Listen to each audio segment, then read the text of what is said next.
जी हाँ दोस्तों, मैं आपका दोस्त एडवोकेट सुशांत पी के मगू। आज मेरे पास एक क्लाइंट का कॉल आया।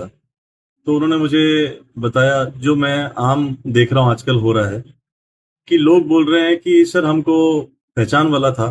तो उसने बोला कि भाई आप मुझे 10 लाख रुपया दीजिए, मैं आपको 10% ब्याज दूंगा इस पैसे पे। तो हमने सोचा लाख रुपया महीना आएगा तो घर के लिए भी थोड़ा अच्छा हो जाता है, वो हिसाब से हमने दे दिया 10 लाख रुपया। अब क्योंकि ऑनलाइन पेमेंट किया था, कोई प्रॉब्लम नहीं है, सामने वाला भी पहचान वाला था। तो पहला महीना कोई आया ही नहीं ब्याज। दूसरा महीना अगले ने टाला कि भाई मैं थोड़ा सा जरा प्रॉब्लम है, वो पैसा रोल हो गया है कुछ व्यवहार में, कुछ ट्रांजैक्शंस में, तो बिजनेस में, तो मैं आपको दे दूंगा। ठीक है भाई। दूसरा महीना हो गया, कोई ब्याज ब्याज आया नहीं। तीसरा महीना, साहब 6 महीने से कोई ब्याज ही नहीं दिया है। तो हमने चौथे महीने में उसको बोल दिया भाई हमारा पैसा हमको लौटा दो। अब सामने वाला पैसा भी नहीं लौटा रहा, ब्याज भी नहीं दे रहा, और ऐसे ही टाइम बाइंग स्टंट। भाई टाइम बाय करते रहो, अगले महीने देता हूं, अगले महीना देता हूं, 15 दिन रुक जाओ, 20 दिन रुक जाओ, यही चल रहा है। तो पहली बात मैंने उनको बोला आपने ऐसे कैसे दे दिया। वो कोई मनी लेंडर है, उसके पास कोई लाइसेंस है। 10% ब्याज के लालच में आप अटक गए। और जो ब्याज पे देता भी है, मनी लेंडिंग लाइसेंस उसके पास रहता है, एक सर्टेन अमाउंट ऑफ परसेंटेज ही वो दे सकता है आपको। 10% कौन ब्याज आपको दे देगा। पर लालच करी काम, लालच के इसमें फंस गए। अब ना पैसा मिल रहा है मुद्दल वापस, ब्याज तो छोड़ ही दो। वो बोलते हैं ब्याज नहीं भी दो भाई हमारा पैसा लौटा दो, सामने वाला पैसा भी नहीं दे रहा। पुलिस स्टेशन गए, पुलिस ने बोला भाई इसमें हम क्या कर सकते हैं, ये तो सिविल मैटर है, ये आप जानो वो जानो। एक काम कीजिए, कोर्ट में जाइए और सिविल सूट फाइल कीजिए, रिकवरी सूट फाइल कीजिए और करते रहिए। तो वो बोलता है साहब अब क्या करूं, 10 एक साल लग जाएंगे ये तो पैसा मिलने में।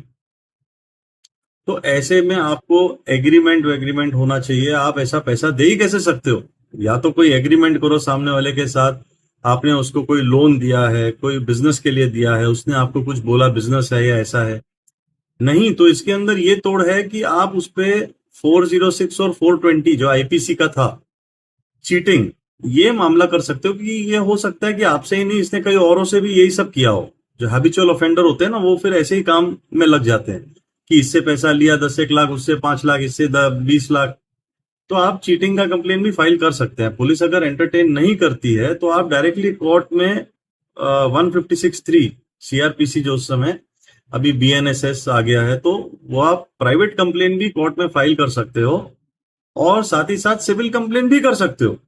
बट क्रिमिनल कंप्लेन तो जरूर आप इसके ऊपर करें, ताकि आपका पैसा आपको मिले और पुलिस कुछ एक्शन लेवे इसके ऊपर। और ऐसे सब फिंसी आइटम्स और ये सब चीजों में, ल्यूक्रेटिव ऑफर्स में फंसिए मत। कि भाई 10% ब्याज है तो फिर हम 20 लाख रुपए दे दें तो महीने का बैठे बिठाए 2 लाख रुपए में ऐसे तो हर कोई अमीर बन जाएगा। तो ऐसे सब चीजों में मत फंसिए, ध्यान रखिए अपने पैसों का। और ऐसा कुछ अगर रहेगा तो आप कभी भी कांटेक्ट कीजिए, हम हेल्प करने के लिए हैं। We will always help our clients and our friends, अगर ऐसा कभी भी कुछ हुआ है तो। But you have to fight it out. First of all आप सॉर्ट करने को ट्राई करोगे कि सेटल हो सके मामला, अगर हो जाए तो।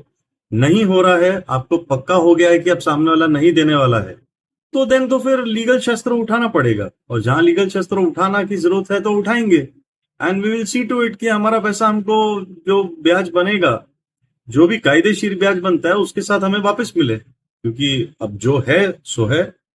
सो इसी के साथ दोस्तों मिलते हैं अगले वीडियो में। तब तक के लिए ध्यान रखें, अपने पैसों का भी ध्यान रखें, स्वास्थ्य का ध्यान रखें। मैं आपका दोस्त एडवोकेट सुशांत पी के मकू, मिलता हूं अगले वीडियो में। ठीक है।